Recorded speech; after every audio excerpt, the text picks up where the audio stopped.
कांताबाई खेडेगावात राहणाऱ्या होत्या, त्यामुळे त्यांना शहरात करमत नव्हते. पण कांताबाईंचे मिस्टर वारल्यामुळे शहरात घेऊन आला त्यांचा मुलगा त्यांना. आणि त्यांच्या नातवाचा त्यांच्यावर खूपच जीव होता. तो त्यांना खूप जीव लावत होता. पण त्याच्या आईला त्यांच्याकडे आलेले आवडले नव्हते. त्यामुळे कांताबाईंची सून कांताबाईंशी चांगली वागत नव्हती.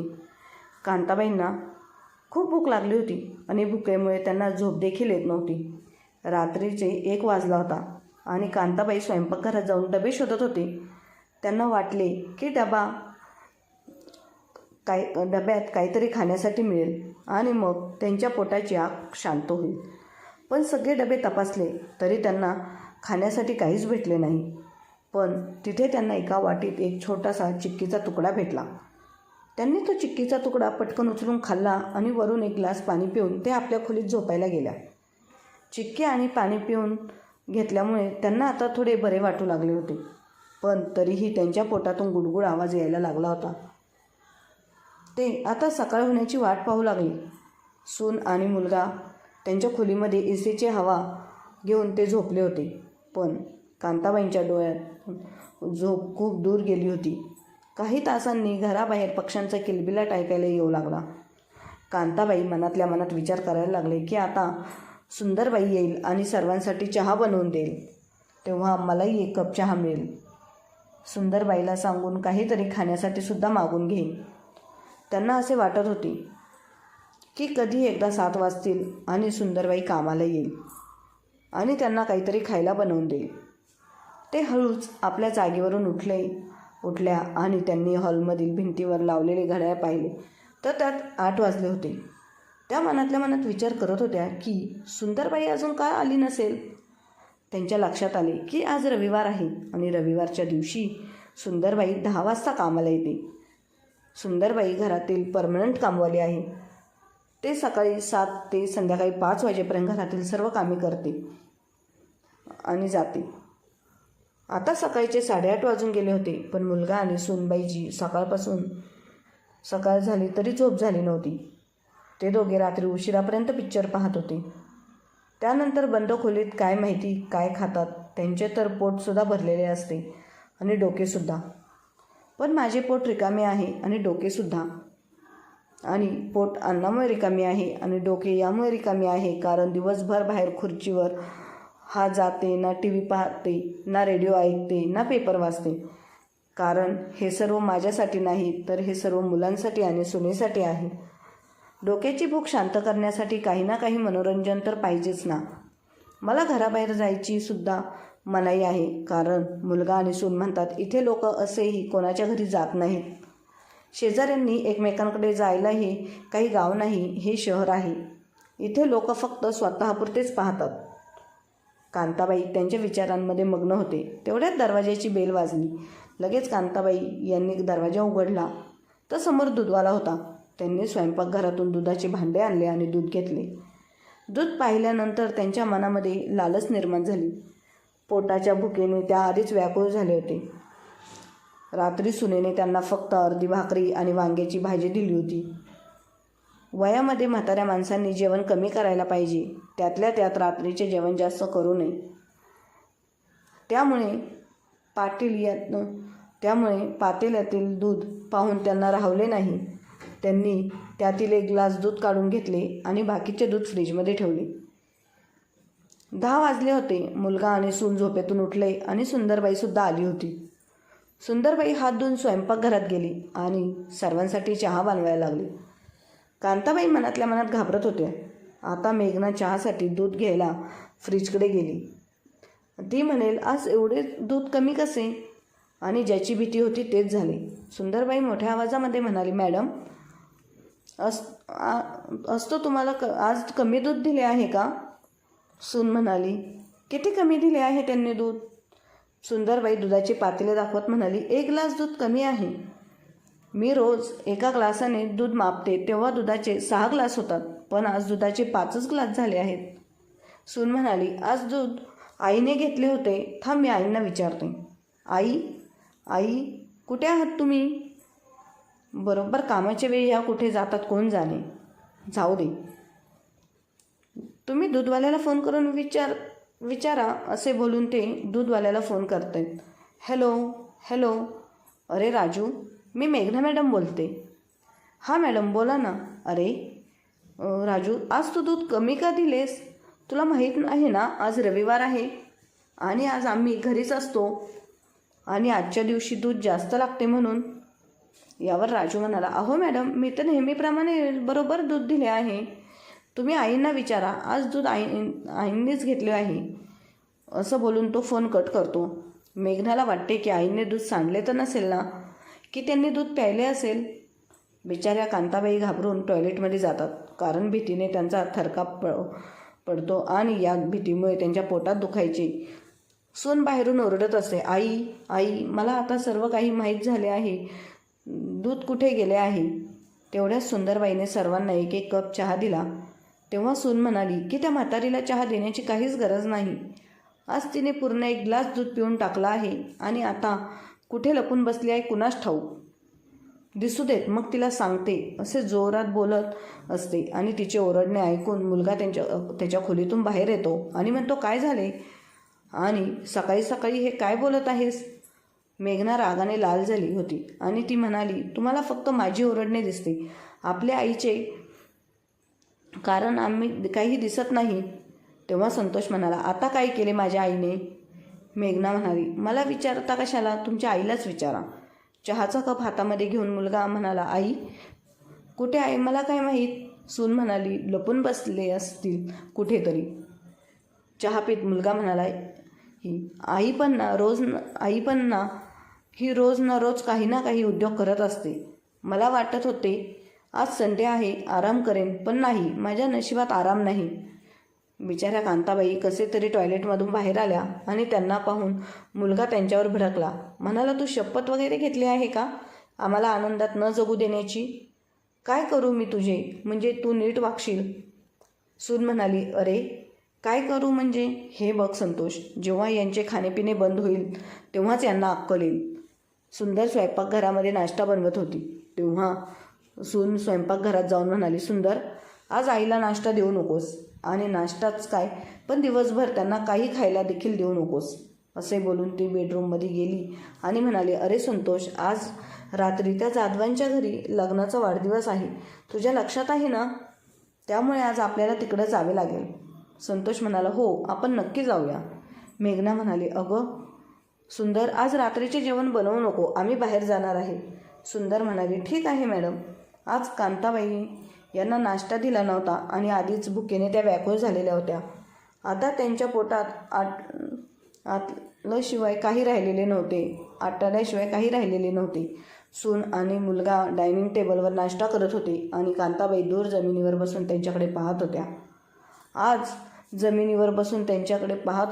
आज सुंदरने बटाट्याचे पराठे बनवले होते. त्यांचा सुगंध कांताबाई यांना येत होता, त्यामुळे त्यांची भूक आणखी तीव्र होत होती. तेवढ्यात फोनची घंटा वाजली. कमलाने फोन उचलला. ते म्हणाले, हॅलो, कोण बोलत आहे? समोरून आवाज आला, सुंदर मी बोलत आहे. अरे राहुल बेटा. हो सुंदरबाई, मी राहुल बोलत आहे. मम्मी पप्पा कुठे आहेत? बेटा, ते दोघं नाश्ता करत आहेत, असे सुंदरबाई म्हणाली. तेवढ्यात मेघनाने सुंदरबाईला विचारले, सुंदर, कोणाचा फोन आहे? ती म्हणाली, राहुलचा फोन आहे. लगेचच मेघना आनंदाने धावत आली आणि फोन घेऊन बोलायला लागली. राहुलने त्याच्या आईला विचारले, अगं मम्मी पप्पा कुठे आहेत? तेव्हा ती म्हणाली, बाळा, पप्पा नाश्ता करत आहेत आणि आजची तर बाहेर मॉर्निंग वॉकला गेली आहे. कांताबाई सुनेकडे पाहत होती आणि मनातल्या मनात बोलत होती की किती खोटं बोलत आहे. मी तर इथेच भुकेने व्याकुळ होऊन जमिनीवर बसले आहे आणि ही मला मॉर्निंग वॉकला पाठवत आहे. आधी पोटाची आग शांत होऊ देत, तेव्हाच मी मॉर्निंग वॉकला जाईल. आणि तसेही माझ्या नशिबात कुठे आहे मॉर्निंग वॉक वगैरे. सून बोलण्यामध्ये व्यस्त असते. मग राहुल म्हणाला, मम्मी, मला पप्पांशी बोलायचं आहे. मेघना संतोषला इशारा करत म्हणाली, अहो राहुलला तुमच्याशी बोलायचं आहे. मग संतोषने मेघनाच्या हातून फोन घेतला आणि म्हणाला, हॅलो राहुल बेटा, कसा आहेस? राहुल म्हणाला, पप्पा मी ठीक आहे, तुम्ही कसे आहात? मम्मी म्हणत होती की तुमची तब्येत जराशी बिघडली आहे. संतोष म्हणाला, माझी काळजी करू नकोस बाळा, मी आता व्यवस्थित आहे. तू सांग बरं, तुझा अभ्यास कसा चालला आहे? Top class. बाप लेकाचे प्रेम पाहून कांताबाईंच्या डोळ्यात आनंदाश्रू आले. पुढे राहुल म्हणाला, पप्पा, आजी जेव्हा मॉर्निंग वॉकवरून परत येईल तेव्हा मला तिच्याशी बोलायचं आहे. मला तिची खूप आठवण येते.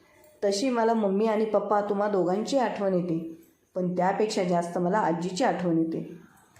मम्मीला मी अनेकदा सांगितलं आहे, पण ती फोन लावून द्यायची विसरून जाते. ठीक आहे, आता मी फोन ठेवतो. ओके बाळा.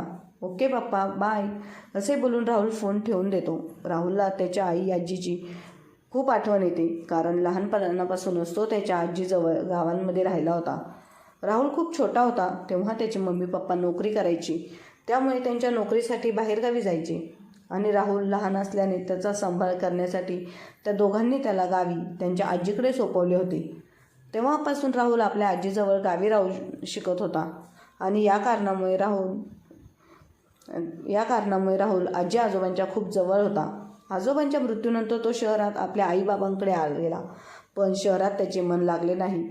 त्यामुळे हट्ट करून त्याने आपल्या आजीला सुद्धा शहरांमध्ये त्याच्याजवळ बोलावून घेतले. राहुलने तो 5 वर्षाचा असल्यापासून ते होईपर्यंत आपल्या आजी आजोबाबरोबर घालवले होते. आजी त्याची बेस्ट फ्रेंड होती, कारण त्याचे मम्मी पप्पा नोकरी करत असल्यामुळे त्याच्यावर जास्त लक्ष ठेवू शकत नव्हते.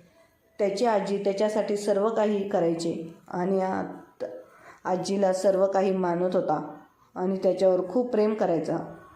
राहुल अभ्यासात खूप हुशार होता. अशीच वर्ष सरत होती. राहुलने त्याचे ग्रॅज्युएशन पूर्ण केले आणि पुढच्या शिक्षणासाठी तो बाहेर परदेशात जाण्याची तयारी करत होता. तो रात्रंदिवस मन लावून अभ्यास करायचा आणि एके दिवशी त्याच्या कष्टाचे सार्थक झाले आणि त्याचं सिलेक्शन परदेशात शिकण्यासाठी झाले. त्यानंतर पुढील शिक्षण घेण्यासाठी तो परदेशात गेला. सुरुवातीला त्याच्याबरोबर आजीची फोनवर बोलणे व्हायचे, पण आता त्याचे आजीशी बोलणे बंद झाले. रात्री सून आणि मुलगा जाधवांकडे लग्नाच्या वाढदिवसाच्या कार्यक्रमासाठी गेले. बिचारी कांताबाई यांनी सकाळपासून काहीच खाल्ले नव्हते आणि सुंदरबाईंनी रात्रीचे जेवण देखील बनवले नव्हते, त्यामुळे त्या भुकेने खूप व्याकुळ झाल्या होत्या. मुलगा आणि सून बाहेर गेल्यानंतर कांताबाई यांनी स्वयंपाक खोलीत जाऊन भाकरी बनवण्याचा प्रयत्न केला, पण त्यांच्या डोक्यामध्ये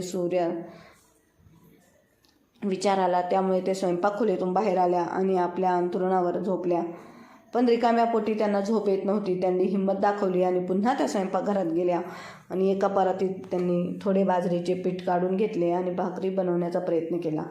त्यांनी भाकरी आणि चहाही बनवला. त्यानंतर त्यांनी बनवलेली भाकरीच्या सोबत चहासोबत भाकरी खाल्ली. पण जेव्हा ते भांडी घासत होते तेव्हा मुलगा आणि सून पार्टीमधून परत आली. संतोषने त्यांच्याकडे असणाऱ्या चावीने दरवाजा उघडला आणि आत येऊन पाहिले तर कांताबाई भांडी घासत होत्या. त्यांची सून स्वयंपाक खोलीत आली आणि ओरडून म्हणाली, काय आई, कोणते पदार्थ बनवले आहे ज्याची भांडी घासत आहात? मला तर भाकरीचा वास येतोय. तिने तिच्या नवऱ्याला बोलावले आणि म्हणाली, इथे येऊन बघ जरा, तुझ्या आईने इथे पक्वान्न बनवले आहे. असली कसली भूक आहे कोणास ठाऊक. कांताबाई म्हणाले, अरे राहुल बाळा, मी सकाळपासून काही खाल्ले नव्हते, त्यामुळे माझ्या पोटात दुखत होते आणि चक्करसुद्धा येत होती. यावर सून म्हणाली, का 1 ग्लास दूध पिऊन पोट भरले नाही का तुमचे? कांताबाई म्हणाल्या, सूनबाई, दिवसभर फक्त 1 ग्लास दुधावर कसे राहायचे? याचा अर्थ सकाळी दूध तुम्हीच प्यायल्या होत्या. तू आणखी जोरात ओरडली आणि म्हणाली, ऐकताय ना? पहा, मी म्हणाले होते ना, सकाळी दूध यांनीच प्यायले आहे, पण तुम्ही आजपर्यंत माझ्यावर कधीच विश्वास ठेवला नाही. आता पाहिले ना, स्वयंपाकघरात पक्वान्न बनवून खाल्ले आहे तुमच्या आईने. मुलगा स्वयंपाकघरात आला आणि आपल्या आईच्या हाताला धरून ओढत बाहेर घेऊन गेला आणि त्याने स्वतःच्या आईला गेटच्या बाहेर रस्त्यावर आणून सोडले आणि पाठीमागून सुनेने सासूचे सामान एका प्लास्टिकच्या पिशवीत भरून त्यांच्याजवळ फेकून दिले आणि म्हणाले, आता बस झाले. तुम्ही आमचे जगणे मुश्किल करून ठेवले आहे. आता इथून निघून जायचं बघा. बिचाऱ्या कांताबाई अंधारात रस्त्याने एकट्याच चालत होत्या. चालता चालता ते एका दुकानासमोर येऊन थांबल्या. रात्र खूप झाली होती, त्यामुळे ते दुकान बंद होते. कांताबाई त्या दुकानाच्या समोर झोपल्या आणि त्यांना झोप देखील आली. त्या म्हणतात, भूक ना जाने बासी बात नाही ना जाने तुटे खात. आज त्यांचे पोट भरले होते, त्यामुळे त्यांना झोपसुद्धा आली होती. जेव्हा सकाळ झाली तेव्हा त्यांनी एका कपड्याने त्यांचे तोंड झाकून घेतले आणि एका दुकानासमोर येऊन बसल्या. 2-3 दिवस त्याच दुकानासमोर बसून राहिल्या. येणारी जाणारी लोक त्यांना भिकारी समजून 1-2 रुपये त्यांच्या समोर टाकून पुढे जात होते. ते ज्या दुकानाच्या समोर बसल्या होत्या तो दुकानदार खूप चांगला होता, तो माणुसकीमधला होता. त्यामुळे तो कांताबाईंना सकाळी संध्याकाळी काही ना काही खायला द्यायचा.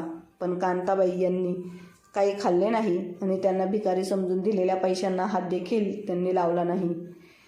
त्यांनी आपल्या जीवनात कधीही कोणापुढे हात पसरले नव्हते. आज स्वतःची अशी अवस्था पाहून त्यांच्या मनाला खूप त्रास होत होता. त्यांना काही खात होत्या ना कोणाला काही बोलू शकत होत्या. 5 दिवस असेच सरले, पण त्यांची तब्येत खबर घेण्यासाठी कोणीही आले नाही.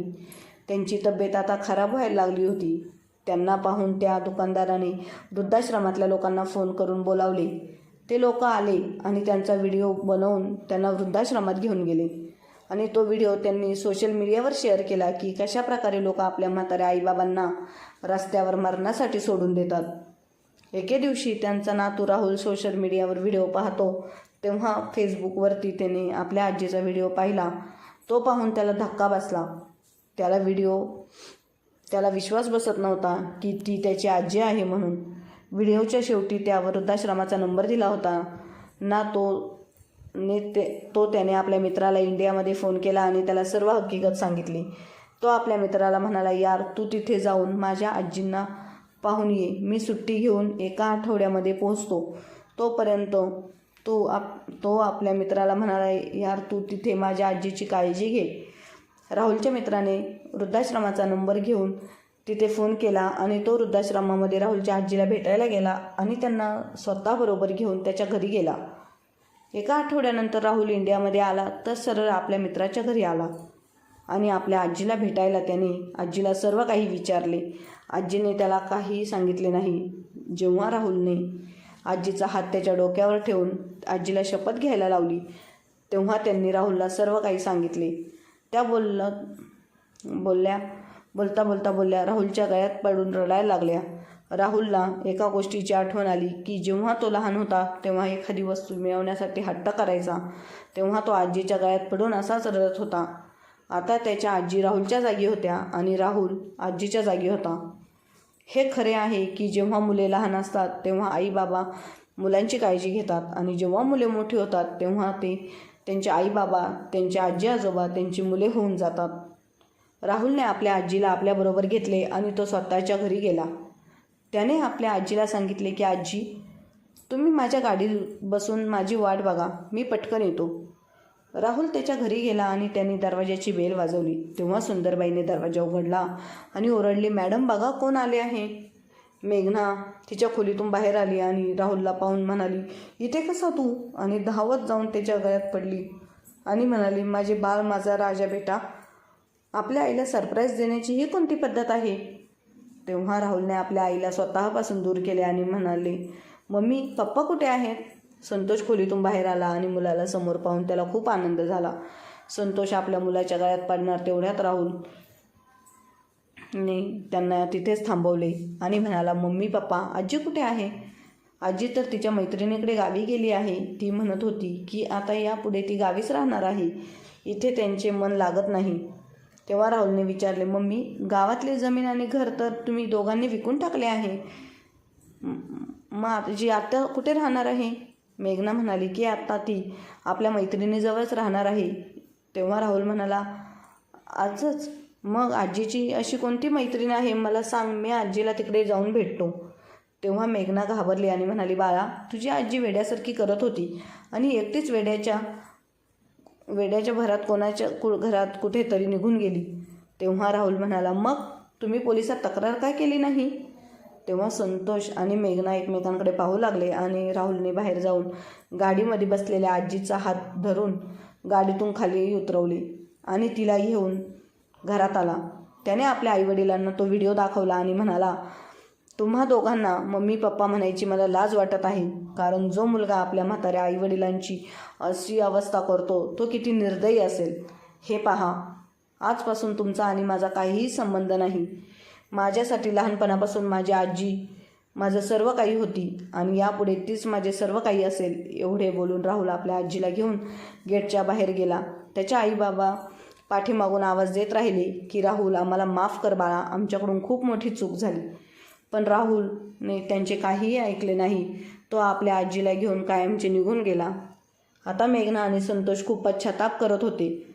त्यांच्या एका चुकीमुळे त्यांचा एकुलता एक मुलगा देखील त्यांच्यापासून दुरावला होता. राहुल त्यांच्या आजीला घेऊन परदेशात गेला आणि तो त्यांची एक लहान मुलाप्रमाणे सेवा करू लागला. तो आपल्या आजीला त्यांचं विश्व मानत होता, तिला जीवापाड जपत होता. जे कर्तव्य त्याच्या आईवडिलांनी पूर्ण करायला हवे होते तो राहुल पूर्ण करत होता. आपल्या नातूला बघून कांताबाईंना खूप अभिमान वाटायचा आणि आपल्या मुलाची व सुनीची आठवण झाल्यावर खूप दुःख व्हायचे. राहुलने आपल्या आजीसाठी दिवसभरासाठी एक कामवाली ठेवली होती, जे त्यांची देखभाल करत होती. राहुल आता परदेशातच स्थायिक झाला आणि त्यानंतर पुन्हा तो कधीच आपल्या आईबाबांकडे परत आला नाही. त्याने तिथल्या एका मुलीशी लग्न केले आणि तिथेच आपला संसार थाटला. राहुलची बायकोसुद्धा आजीची खूप चांगल्या प्रकारे काळजी करत होती. आजीला काय हवं काय नको याकडे तिचे पूर्ण लक्ष असायचे. कांताबाईंच्या जीवनातून आता दुःखाचे डोंगर दूर झाले होते आणि त्यांच्या जीवनात आता आनंदी आनंद होता. तर इकडे संतोष आणि मेघना आपल्या कर्माची शिक्षा भोगत होते. त्यांना आता आपल्या मुलाच्या आठवणीत रडत बसण्यापेक्षा दुसरा कोणताही मार्ग नव्हता. म्हणूनच म्हणतात, जसे पेरावे तसे उगवते. आपल्या कर्माची शिक्षा देव आपल्याला या जन्मातच देतो. त्यामुळे माणसाने कायम चांगले कर्म करत राहावे. चांगले कर्म केले तर चांगलेच फळ मिळते. त्यामुळे मित्रांनो, कायम लक्षात ठेवा, कधीही कोणाचं वाईट करू नका. धन्यवाद.